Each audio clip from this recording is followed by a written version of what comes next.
Hey guys, and we're back with another album review today. So we are doing Ringo Starr's brand new one, Long, Long Road. Before anyone says it, yes, I'm aware. Record time for me to break that. Probably 0.2 seconds first time I tried to open the case, and that corner snapped off. Not the album's fault, not Ringo's fault, but this does feel like that cheap recycled plastic, so be careful if you go with the CD version. Apparently it's very brittle. I'm probably going to transfer this into just a fresh jewel case and call it a day. But anyway, so, for those of you who went, told you so, on the freaking vinyl versions, shut up. Just shut up. I know. Anyway, so, cover looks like that. He's wearing his purple, frilly, ruffly, white album shirt, which, that is mind-blowing to me that that's the original and that still fits him. Like, good God, good for him. Back cover looks like this. It's only 10 tracks long, as you can see. Track listing being Returning Without Tears, Baby Don't Go, I Don't See Me in Your Eyes Anymore, It's Been Too Long, Why, You and I, Wave of Love. Not to be confused with, that was You and Me, Babe. Never mind. I was going to say his self-titled album had one by that too, but no, slightly different time. Whatever. So, My Baby Don't Want Nothing, Choose Love, She's Gone, and Long, Long Road. So it's another one produced by T-Bone Burnett, and this is basically like part 2 of his country album series. Maybe because it only has 10 tracks. I don't know, but I like him doing the country thing, actually. I think it works really well for Ringo and his vocal capabilities. Granted, I was not a fan of Bo Coops Blues back in the day when that came out. I mean, I wasn't born yet when it came out, but never cared for that one. But the last one that just came out like last year, I adored that one. So I'm actually very excited for this, and I'm going to go through track by track to review it. But first, we're going to take a look at, busted packaging. The CD itself is just green, the picture behind it, in case anyone would like to see it. There's 2 of them, actually. We've got, in case anyone didn't recognize it being the white album shirt, there you go. He really wants to flex that he still fits in it, and you know what? Good for him. Good for him. Okay, and then our booklet. This is exactly how I busted the case in the first place, was trying to get that booklet out to look at it first time. So here's the back cover of the booklet, and boy, it still smells like fresh ink. It smells exactly like Anthology 2 did when it came out in '96 or whatever. Okay, so got the track list again with this. This should have been the album cover, I am telling you. That one's fantastic, or even the back cover. Either one would have been a better cover in my opinion, but I like what we got. So, again, I think this is just at his house, if I'm not mistaken. And then it's just got a little piece written by T-Bone Burnett, and I'll read that to you now. So, early on, about 1959, he was in a band called the Texans, in the capital of Ireland, Liverpool. I think that's what we should name the band of this record, the Texans. Ringo Starr and the Texans. The Texans of Liverpool started as a skiffle band, the future Sir Richard playing washboard or beating rhythm on whatever box might be around, playing Rock Island Line type folk music. It is a short hop from there to rock and roll. You just add a bass drum and a snare drum and cymbals. There is so much color in the cymbals. But it is a long road from the mean streets of the Dingle, Merseyside, being born while bombs were falling, growing up loving Gene Autry, petitioning to move to Houston, Texas to live near Lightning Hopkins, falling in love with Sister Rosetta Tharpe and Hank Williams, blowing the world's mind-killing Long Tall Sally at a whole other level, and inventing drum parts that influenced every drummer since, filming The Magic Christian, hanging with Mae West. I hear every mile of that road in his playing and his singing. One of the most recognizable voices in the world telling you a story. And to score that story, and those stories, the Texans. All of them master musicians. Paul Franklin, Dennis Crouch, David Mansfield, Colin Linden, Sheryl Crow, Daniel Tashian, Billy Strings, Molly Tuttle, Sarah Jarosz, Rory Hoffman on an instrument he invented, Patrick Warren, Annie Clark, and Ringo Starr playing the deepest rock and roll groove that is possible to play. Ringo Starr and the Texans at this stop on a long, long road. And that's nicely done. It's not over-wordy, but it also isn't like a cop-out. I like that. That's nice. And then we just have like the liner notes for each track, but I'm going to show you the photos on the pages anyway because they are fantastic, and I love getting to brag on Ringo being the best for a change. So here's another one. Okay. I'm also digging the new black hair that he's got going. Like, he had it dark brown before, but now it's like black. I'm kind of into it. I like it on him. It's kind of gothy, which we all know I kind of love, so. All right. Good for him. That's the last page of the booklet. So, since this album has 10 tracks, it'll make scoring it really nice and easy for me for a change, because it's just a point per song if I love them, half a point if I'm meh, no points if I don't love them. Spoiler, there is no songs on this that get a 0 points. So, I'm going to go through, listen to it, and give my thoughts on each track, having freshly listened to them, and let's go. So, the first track on the album is Returning Without Tears, which is one of the many T-Bone Burnett songs on here. Most of the songs on the album, unsurprisingly, are written by him, and nothing wrong with that, but I am appreciative of the fact that this is the first one where Ringo is harmonizing with Molly Tuttle on this album. He revisits that more than once here, so I'm happy. I like that he brought her back from the first country album, because I really surprisingly enjoyed that more than I expected to, and especially with her involvement in particular. Now, is there anything particularly noteworthy about this song? I don't want to sound like a hater, because I'm not. I like it just fine. It's pleasant enough, but is there anything that stands out about it in and of itself from like a million other Ringo songs that sound pretty similar to it in structure? Yeah, no, it is kind of not that memorable, but at the same time, as you're actively listening to it, there's nothing objectively wrong with it. So I'm still going to give it like half of a point for this one, but like I said, I have no issue with the song, but at the same time, it just, you know how a lot of Ringo's works, like, there are certain song archetypes that he's like revisited these formulas over and over and over again, like tweaked some details here and there, made it something technically different, but like you try to recall from memory what's what and they all kind of blur together at a certain point.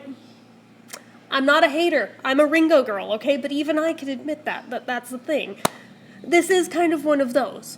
But again, as you're listening to it, it's fine. It's pleasant. It's got really, really beautiful harmonizing on it. That's my favorite thing about the track, actually. But it's just kind of... Okay, so the second track in is Baby Don't Go, which surprisingly is one of the longer tracks on the album. It's not the longest. I think the longest has a runtime of 4 minutes, 11 seconds. But that's not this one. But this one goes for a 3:41, which... You know, I didn't realize how short a lot of the songs are on this album until I was just looking at the runtimes, and then was like, how long is the whole thing? The whole album's only like 33 minutes, 25 seconds, so it is a shorter one of his albums. It's not just that it's only 10 tracks, but it is objectively even shorter songs to boot. So, it is what it is. But this one, for as much as I said the first track sounds so stereotypically Ringo to the point where it's forgettable, this one is simultaneously super stereotypically Ringo, but in the best way possible, in that, like, even the drum work feels Beatle-y in it and everything, which, yes, I know he tries not to lean too hard into that, but there's nods. There's nods all over the place. I mean, you can't take it out of the guy, right? But, it's like that, and just a lot of it feels just, when you think of the Ringo stuff that does stick out in your memory, this feels more like one of those, in my opinion. But you don't have to take my word for it. But it is how I feel. And that makes me really like this one. It's not quite my favorite on the album, but it's definitely top 3. Okay, so if the first two were really stereotypically Ringo-y, the third track, I Don't See Me in Your Eyes Anymore, this one is such a traditional, just cowboy song. Like, for lack of a better way of putting it, it just, like, you can practically, like, envision yourself, like, lolloping along on a horse or something. Like, it's very cowboy-centered without even having to, like, beat it into your head in the lyrics. Just stylistically, it is exactly what it is, and I know it is so what Ringo is going for. He has always loved that mental image of himself as a cowboy, so I love when he gets to flex that. It makes me happy. But this is one where just I can easily get lost in this particular song just in its nature of it being what it is, but also to a degree where it so fits its own vibe. I can easily forget that it's Ringo I'm listening to for a minute there, and that it's not just like typical standard like country cowboyish songs, like for lack of a better way of putting it. I don't know how to explain that better than that, but it's a good thing, not a bad thing actually. Just it's one of those where I can easily put that one on loop and just like hang out on that song in particular for a while. I really, really, really like that one. That is another one of the absolute faves of the album. I think I would have personally, if I were in charge of it, that would have been a single from this. But it's not up to me. So, anyway.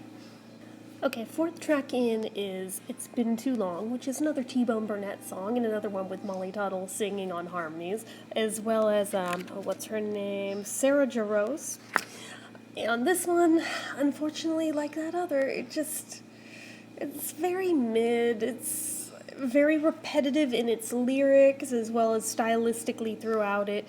So, again, it's fine as you are actively listening to it, but it's probably not going to stand out in your mind against most of Ringo's stuff from basically 2010 onwards, really. I hate to be like that. Again, I love Ringo.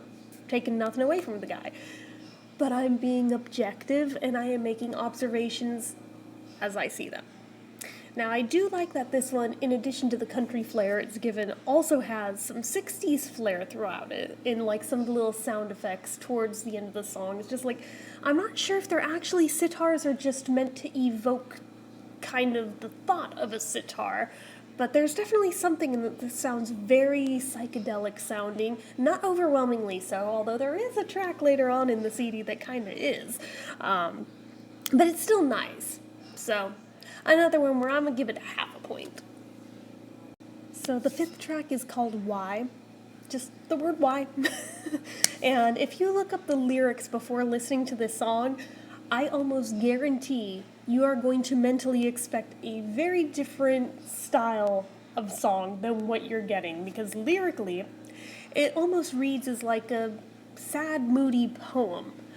But then you hear the song, and it's actually surprisingly upbeat.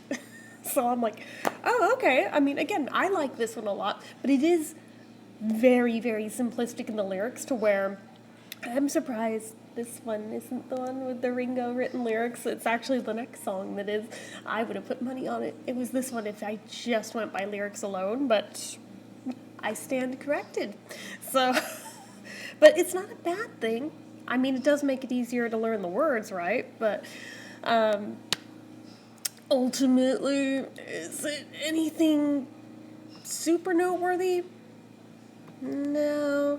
And even looking at like the play counts on each track on Spotify, just as to like right now, it's one of the lowest played ones, so just saying, there is that.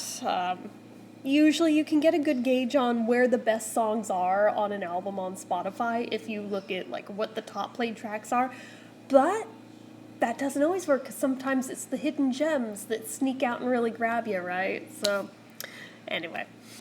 So the next track in is You and I, Wave of Love, which is one of the tracks on here that Ringo wrote. The other one is an old track. It's basically Reheated Nachos, but anyway. So this one, another one with Molly Tuttle on it, which I do like. But again, it falls into that very stereotypically cookie cutter kind of pattern Ringo's so known for doing, and it's just like it feels like it drags on a little too long. Like they could have chopped a whole minute off the song and I think it would have been fine. Actually, I think it would have actually worked better if it had been about a minute shorter, but it is what it is, and it's a short album anyway, so I see why they didn't want to cut anything from it, but I'm torn, because lyrically I can tell this is like one of his songs for Barbara, but on the other hand, kind of feels like lazy songwriting, so it's like I have a foot in both worlds on this one of how I feel about it. So for me, it's kind of just meh on this one. I wish I liked it more than I did, but yeah, this one is not hitting as strongly as the first country album did. But I'm gonna be honest that I still want to see him do more of this. But anyway, there's still several more tracks. Let's go. Okay, so track 7 is My Baby Don't Want Nothing, and this is the longest track on the album. Another one where I feel like it could have easily lost a minute. We would have lost out on, like, nothing from it, but that's okay. But this song's an enigma to me, because lyrically on paper, it feels like it should not work.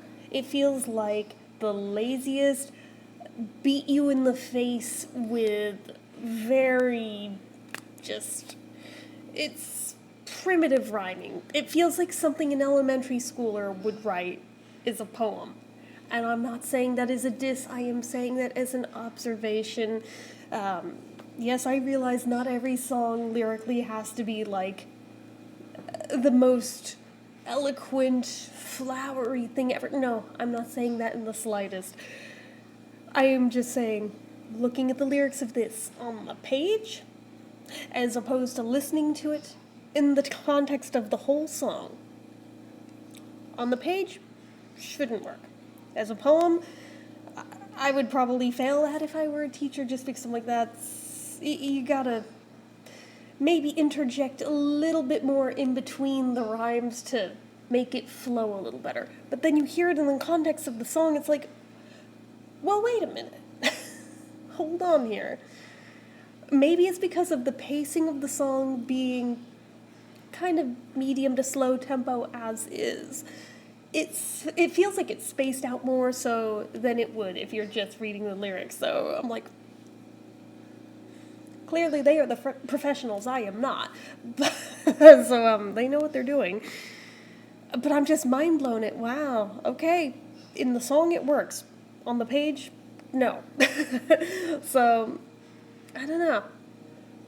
That part, I am at odds with myself over, as well as the fact that it does feel just too long. But I feel bad critiquing that because the overall album length as a whole feels too short. So it's like, I know, nothing makes me happy, right? Like, I don't know what to tell you. It's odd ones where it's like, really, this is the one that goes on that long? Not one of the ones where I'm like, I could listen to like half an hour of this and not get tired of it. I don't know. I'm not the one making the choices here. Anyway. Okay, so track 8 is Choose Love, which this one is the one that he did before on the album of the same title back in 2005, 6, somewhere in there. So about 20 years ago. And I mean, I loved it back then. So I was skeptical of how I felt about him revisiting it before I heard it. And to be fair, there's been a lot of polarizing opinions I have heard about this one in particular, because we did get this song early before the whole album dropped, right? I'm firmly of the belief that I love this. I love this reimagining of it. I mean, one, it makes perfect sense to me that he chose now of all times to revisit this one with its message. I mean, especially with, like, just current political and world events, yes, more people need to choose love. And in so many different just aspects of life, that is the message at the end of the day. So I think it was perfect timing to revisit that. But then it also made perfect sense for him to just completely reimagine it stylistically and gave it this really hippy-dippy, trippy overhaul.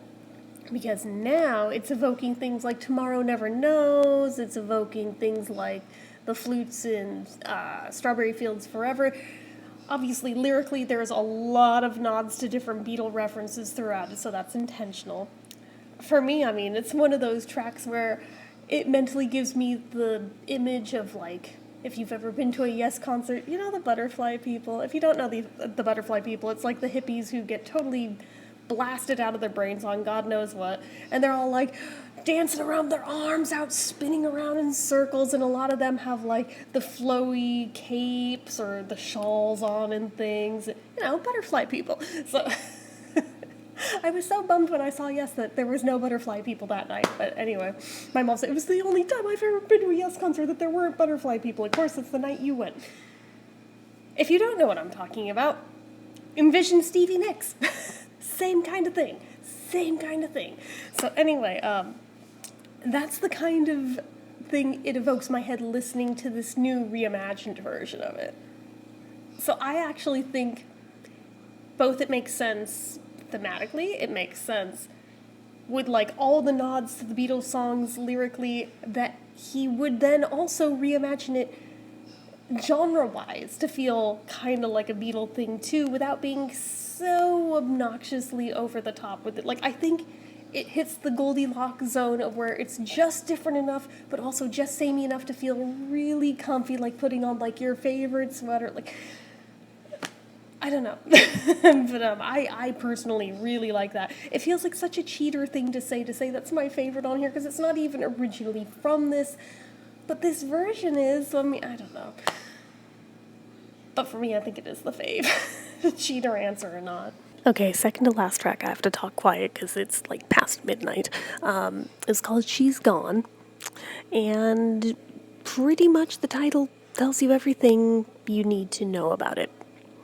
The fact that it is the least played track out of the album according to Spotify stats also is very telling. At only about 18,000 plays at the time of recording. That bums me out, because I wanted to like this one, because it does feel like a very traditionally like country cowboy song, in the trope of every cowboy song is either about the cowboy losing his girl, his truck, his dog, or his horse. This one's the girl, obviously. But it's pretty enough, but it's one of those things where it just doesn't quite do it. I don't know how to explain the lack. I mean, on one hand, I understand the vision. I see what it's trying to be. And it's kind of doing it in some regards. But then in others, I feel like an attempt was made, didn't quite hit the mark. That's just my opinion. You're allowed to disagree with it. But yeah, like I said, I wanted to rally for the underdog, but on this one I'm like, the numbers don't lie for a reason on this one. And finally, the last track on the album is the title track, Long Long Road, which is another one where I'm of two minds about it, because the song on its own, without the music video anyway, I could take it or leave it. It's a nice song. It's a reflective song. It's more upbeat than McCartney's reflective song of the moment. But this one, I think, captures more of Ringo's vibe and generally how he's always been when he's done songs like this. This is far from the first example of a time he's done a song kind of like that. For a long time, it felt like almost every album had at least one song kind of like it, but never quite hammering it home as hard as this one does with the music video aspect of it.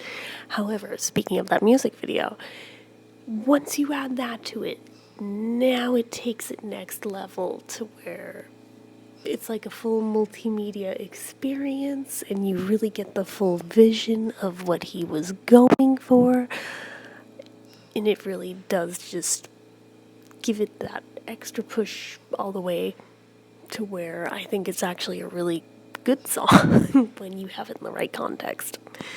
So, with that in mind, adding up all of my numbers, and yes, now it is like past 1 a.m. I need to hurry the hell up and just get this posted. I think I would give this album a 7.5 out of 10. I don't remember what I gave the original country album from last year, but I think it was higher than that, if I remember right. But that's okay, because 7.5 is still nothing to sneeze at. It's still worth checking out. And as far as like solo Ringo albums go, especially more modern ones, it's still one of the better ones. Like, let's not mince words. I mean, it's not as good as Look Up, but it's still pretty good. And it's still better than most of the EPs were still better than a lot of just the past decade's worth of albums for the most part. There's maybe been a couple examples of anything that might be slightly better, but I think this is still stronger than most, so it's still worth checking out. So anyway, that is it for this one, and I am going to forgo the sign off because it is late and I need to get to bed, so